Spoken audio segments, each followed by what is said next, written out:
In this video, I'll demonstrate how to properly set the cartridge shaft seal and the shaft height on a Grundfos small CR. The small CR pumps are models 1, 3, and 5. The procedures for this process can be found in the Grundfos CR service manual. More specifically, they can be found in the CR, CRI, CRN 1S-1-3-5 dismantling and reassembly section. Anytime you replace a cartridge shaft seal or a stack kit on a CR, you need to make sure that you set the proper shaft height to prevent any unnecessary wear and tear on the pump. If you're just replacing the motor, you may not need to adjust the shaft height on the pump. That can be determined on a case-by-case basis. Prior to doing any work on the pump, we recommend that you put on the necessary personal protection equipment and also make sure that the pump is isolated and not under pressure. Now we're ready. Let's get started. We've already removed the coupling guards and the coupling halves from the pump for this video. You would already had to have done this to replace the motor, the shaft seal, or the stack kit.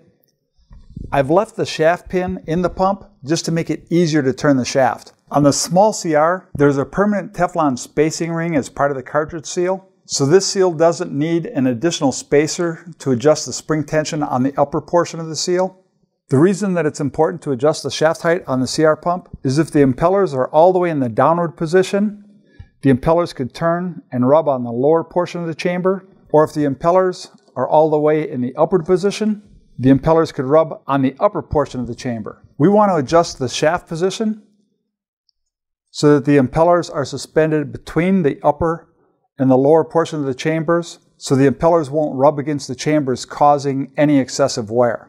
On the small CR, before adjusting the shaft height, I'm going to loosen each of the set screws on the coupling, and make sure that when you loosen these, be very careful not to loosen them too much. If you do, the screws will fall out and you may never find them. Then we'll rotate it and loosen the second one, and then we'll rotate and loosen the third.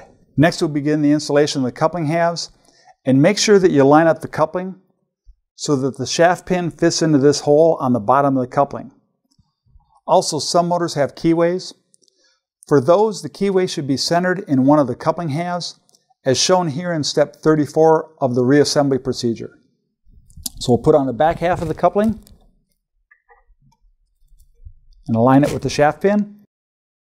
Then we'll put on the front half of the coupling. Then we're going to just put in the coupling bolts, and we're going to just loosely tighten these by hand, and then rotate the coupling and do the same with the other two bolts. Using a screwdriver, we'll lift the shaft to its full upward travel, then lower half the distance, and then torque the coupling. Now it's very important before tightening these all the way, we want to make sure that the gap on both sides of the coupling are equal on both sides. Then we'll torque the coupling bolts.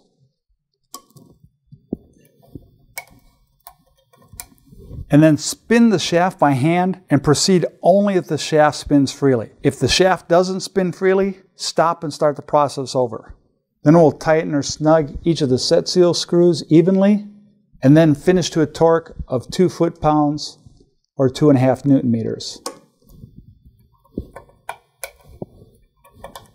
Then we'll install the coupling guards, and then finish to a torque of 2 foot-pounds or 2.5 Newton meters. Then we'll install the coupling guard on the back of the pump. Tighten those to 2 foot-pounds or 2.5 Newton meters. And we've completed our process. We hope you've enjoyed this short video, and thank you.